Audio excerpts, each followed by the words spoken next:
कि प्रभु श्री राम श्रिया लक्ष्मण पधारे हुए हैं। सब बड़े बड़े ब्रह्मचारी, तपस्वी, मुनि, सिद्ध, उदासीन, सब संत महात्मा दौड़ दौड़ करके भरद्वाज ऋषि के आश्रम में आते हैं। प्रभु सबको खड़े होकर के प्रणाम करते हैं, कुशल प्रश्न करते हैं और प्रभु कहते हैं कि हमें बड़ा सुख मिला, विराजिए। सब प्रभु के दर्शन करके निहाल हो रहे, सब प्रभु को आशीर्वाद दे रहे। प्रभु के सौंदर्य को देख देख कर ऋषि मुनि अपना साधन सफल मान रहे हैं और यही साधन की सफलता है।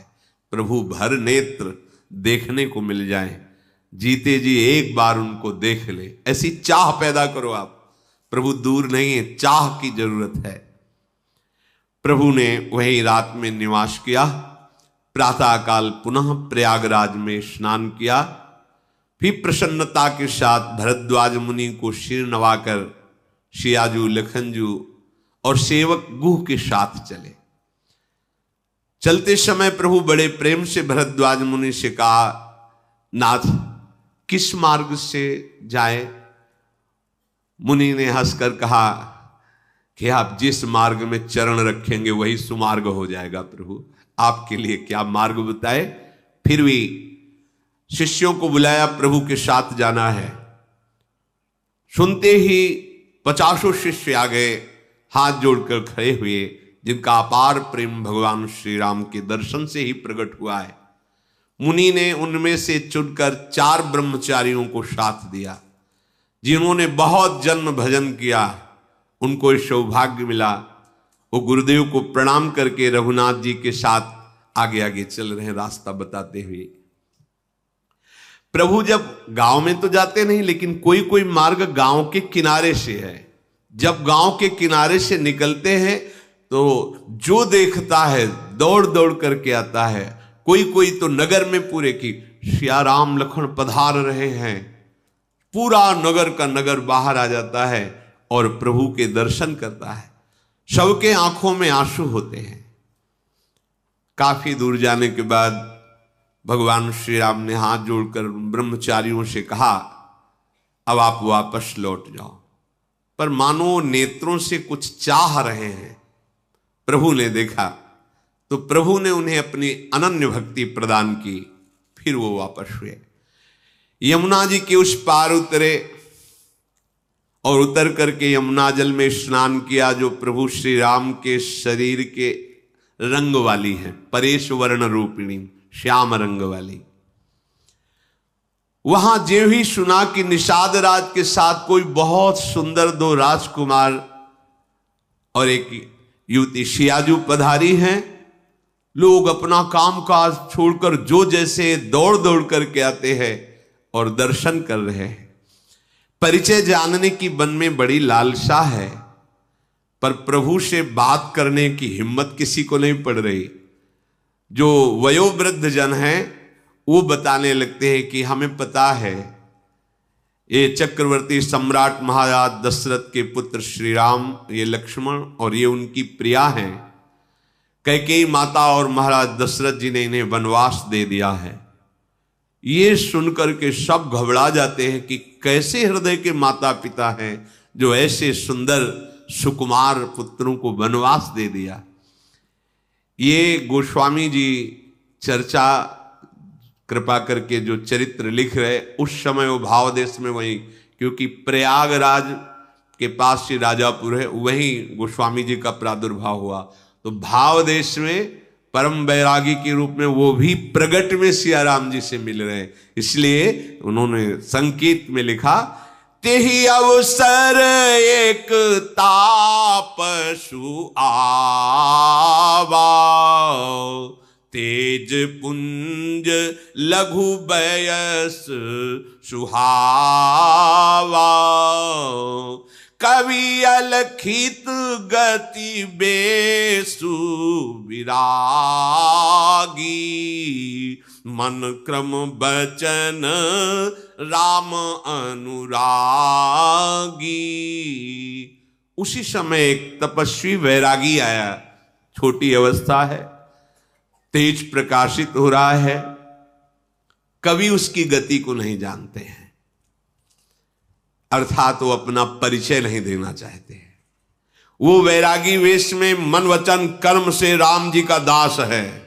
भाव देश में गोस्वामी जी मिल रहे हैं। जब प्रभु तीर्थराज प्रयाग के पार किया, वही राजापुर है, मानो गोस्वामी जी ये भाव देख रहे, मैं भी दौड़ करके गया, मन क्रम वचन से राम जी के दास है। इसीलिए कोई लिख रहे, कोई एक ताप, और ये लिख रहे कि कभी उसे प्रकट नहीं करना चाहता।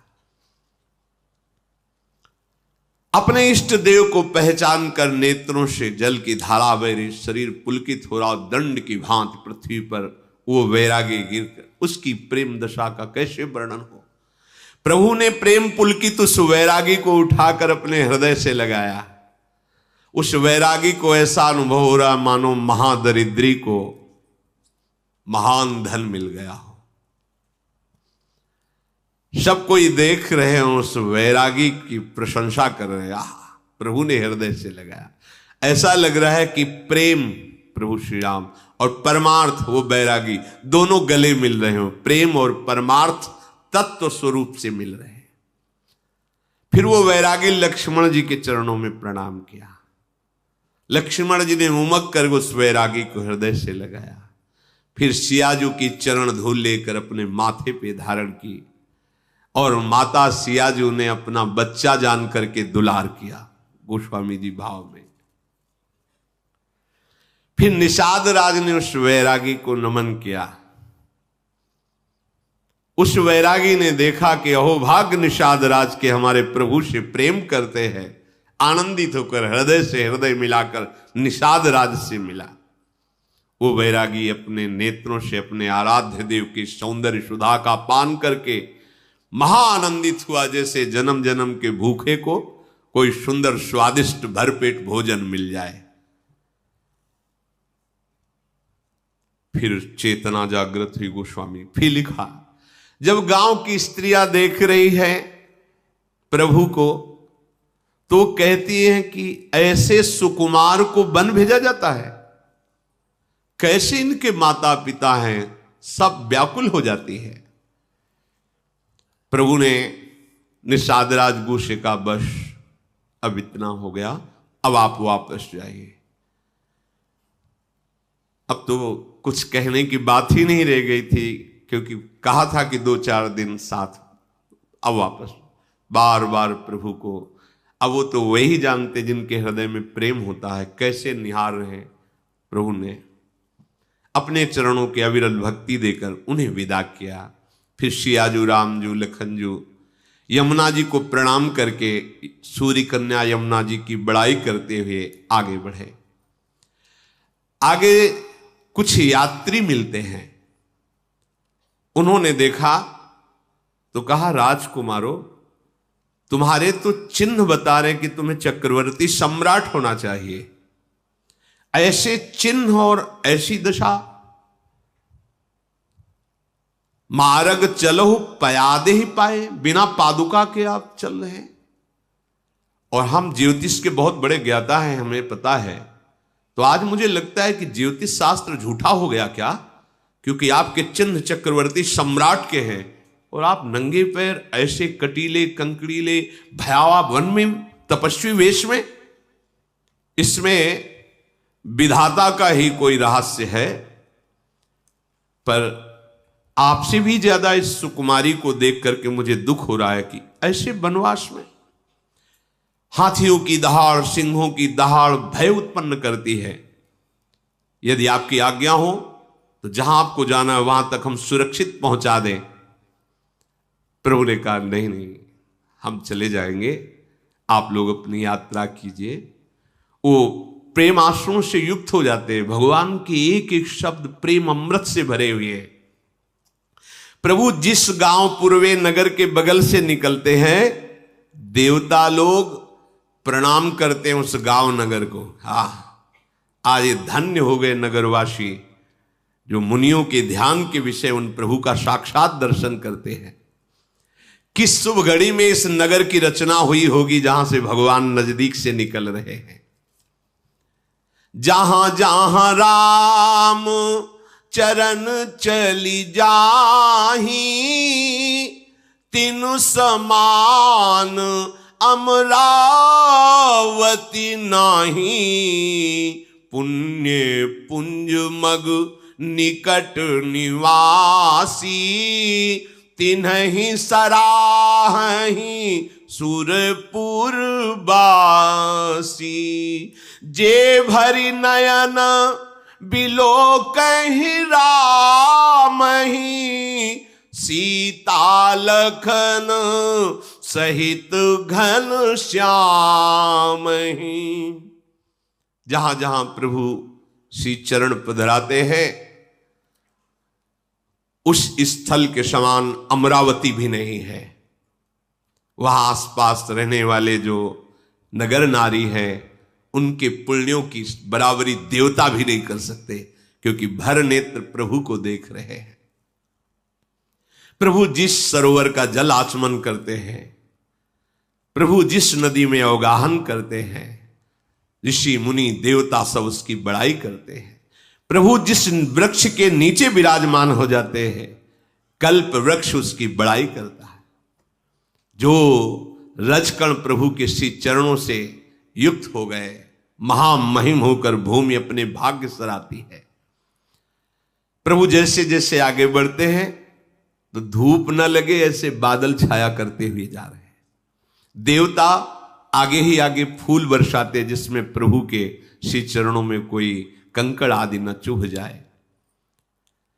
सुंदर वन की शोभा पशु पक्षियों को दिखाते हुए प्रभु जा रहे। देखो शियाजू, वो हिरण मंडली, वो मोर मंडली। ऐसे जब किसी गांव के आगे जो गांव पड़ता है, तो पहले ही पीछे गांव वाले वहां दौड़ के चले जाते, बता देते श्री राम जी आ रहे हैं, चलो सब दर्शन करने। बड़े बूढ़े स्त्री बालक सब दौड़कर बाहर निकल आते हैं।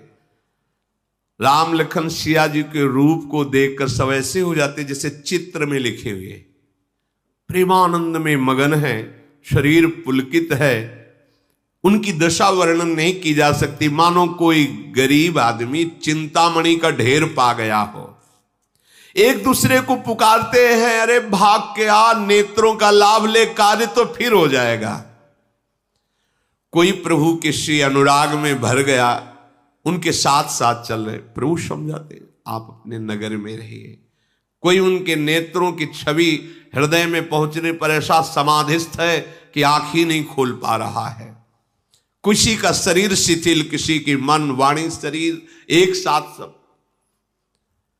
जब प्रभु ने उस नगर के वासियों को इतना प्रेम विवश देखा, कुछ लोग दौड़ करके आगे गए, कहा प्रभु ये वट वृक्ष है, थोड़ी देर बैठ जाओ, हमारे अहोभाग्य। प्रभु ने कहा ठीक है। तो तत्काल ग्राम के लोग नरम नरम घास ला करके ऐसे बिछा देते, प्रभु बैठ जाते हैं। वो लोग घड़े में भरकर पानी लाते हैं। प्रभु यदि थोड़ा भी आप पी लेंगे तो हमें बड़ा सुख होगा। प्रभु उनकी भाव की रक्षा के लिए उनके घड़े से जल पीते हैं। शियाजू लखन रामजू विराजमान हैं। जो ग्रामीण स्त्रियां हैं वो शियाजू की तरफ देखती हैं और पूछना चाहती, पर हिम्मत नहीं पड़ रही। ऐसा सौंदर्य, ऐसा तेज प्रभु है साक्षात। करोड़ों कामदेव मोहित हो जाए ऐसे प्रभु श्री राम। करोड़ों बिजलियों की कांति सियाजू की, लक्ष्मण जी गोरे तक अद्भुत शोभा। जटा मुकुट शीसनी सुभग, उरभुज नयन विशाल। शरद परब विदु बदन बर, लसत स्वेद कन जाल।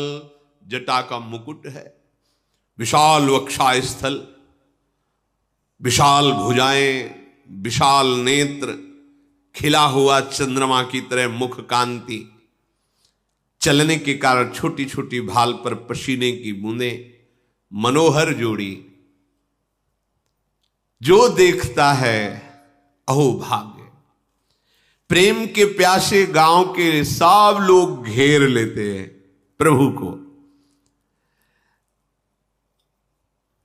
गांव की जो स्त्रियां हैं, धीरे धीरे नजदीक जाती है सियाजू के, पांव लगी, गांव की चरण छुई, पांव लगी, गांव में ऐसी भाषा, पांव लगी मतलब आपके चरण छूते। सियाजी सकुचा जाती है, वो सब जाके पांव लगी सियाजू से कहती है। हम कुछ कहना चाहती पर डर लगता है, पूछे आपसे? सियाजू ने कहा हाँ पूछो। ये दोनों राजकुमार कौन है आपके? आप इनकी कौन है? ये कौन है? अब सियाजू कैसे उत्तर दे? ये दोनों राजकुमार इतने सुंदर हैं कि आज तक हमने सुंदरता ही नहीं देखी ऐसी। एक श्याम, एक गौरवन, किशोर अवस्था, इनके शरद कमल के समान खिले हुए नेत्र। बता सकते हो कि आपके कौन है? कोटि मनोज लजाव निहारे, सुमुखी कहू को आही तुम्हारे। यदि पूछने में मुझे डर लगता है, पर मन में बड़ी उत्सुकता है, पूछे बिना रहा नहीं जा सकता। आप बताइए कि ये जो करोड़ों कामदेव की सौंदर्यता का मर्दन करने, ये आपके कौन लगते हैं? ये कौन है? सियाजू मुस्कुराई और परिचय बता रहे। ये जो गौरवर्ण वाले हैं ना, फिर रुक जाती है। ये जो गौरवर्ण वाले हैं, ये हमारे देवर हैं, और वो जो उनके पास बैठे हैं ना, ये गौरवर्ण वाले किशोर मेरे देवर हैं। और तिरछी चितवन से मंद मुस्कान, वो जो सावरे है ना, आगे की बात कही नहीं, नेत्र से बताया कि जो सावरे है ना मेरे पति हैं। ये बात सुनते ही गांव की जो स्त्रियां बार बार चरणों में पड़ रही, फूली नहीं समा रही, कह रही हाँ तुम्हारे पति कितने सुंदर हैं। गांव की सब, सियाजी को बहुत अच्छा लग रहा है, भोला भाला स्वरूप गांव का, और गांव के लोग बातें, और गांव की जो स्त्रियां बातें कर रही। वो कहती है वैसे तो हमारी सामर्थ्य नहीं कि हम आपको आशीर्वाद दे सके, पर अगर कुछ भी सुकृत हैं हमारे, तो हे विधाता, जब तक भगवान शेष के फण पर ये भूमि रहे, तब तक सियाजू तुम्हारा सुहाग अमर रहे, ऐसा अचल रहे, तुम सदा सौभाग्यवती हो। गांव की स्त्रियां ऐसे, यद्यपि हम आशीर्वाद देने लायक नहीं हैं, पर अगर हमारे सुकृत हैं तो उनका फल ये हो कि जब तक भगवान शेष के फण पर भूमि विराजमान, सियाजू आपका सुहाग अखंड रहे। भगवान शिव पार्वती की जैसी जोड़ी आपकी सदैव अविचल रहे। आपसे प्रार्थना है कि जब आप इस रास्ते से लौटे, एक बार हमें नेत्रों का और लाभ दें। हम सब आपकी दासी हैं, इंतजार करेंगे आपका। गांव की ऐसे सियाजी से बात कर रहे हैं। भगवान श्री राम ने इशारा किया, लखनलाल और सियाजू चल पड़े।